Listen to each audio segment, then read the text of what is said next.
Por favor, señora, un momentito. Quisiera que estuviera la familia, señora Manuel.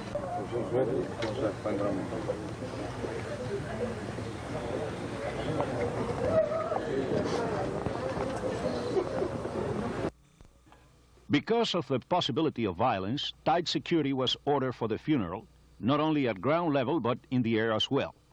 Peruyero, as former president of Brigade 2506, which took part in the 1961 Bay of Pigs invasion, had many friends.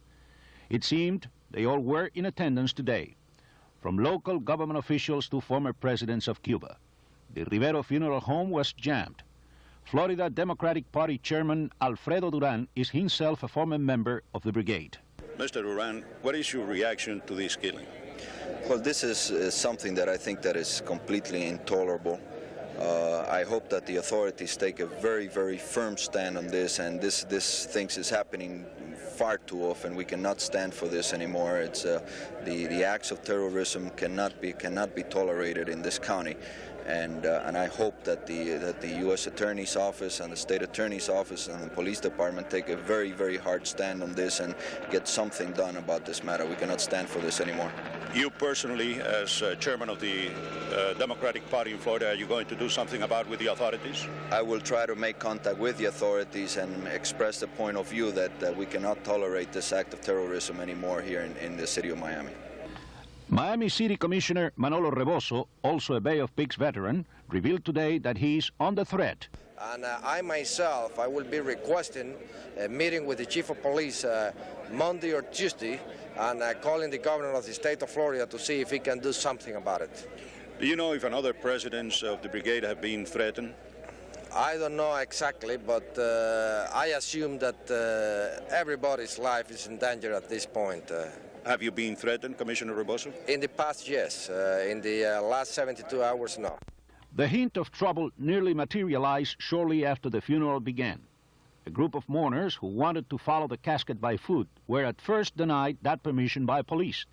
But after a minor confrontation, that wish was granted, and what is believed to be the largest funeral ever given for a Cuban exile proceeded without incident. Officials estimate between 7,000 and 8,000 mourners were in attendance. Many cried. Some fainted. Throngs of Cubans joined hands and escorted the casket to Woodlawn Cemetery at Southwest 8th Street and 32nd Avenue, where Peruyero was to be buried. Cuban clergymen from all faiths led the crowd, and in the end, the eulogy was delivered by Manuel Artime, the civilian chief of Brigade 2506. Artime placed the blame for Peruyero's assassination squarely on the shoulders of Fidel Castro. Castro, he said, was afraid of Peruyero. The former brigade chief also demanded a complete investigation into yesterday's assassination, even he said, if the communist link could be traced to the White House. Artime concluded with the thought that Peruyero will live on in the tops of Cuban palm trees, in the Cuban rivers, in the Cuban flag, and in the hearts of all Cubans. As the casket was about to be lowered, chanting of the Cuban national anthem came almost spontaneously, and floating over the cemetery were the last words of that anthem.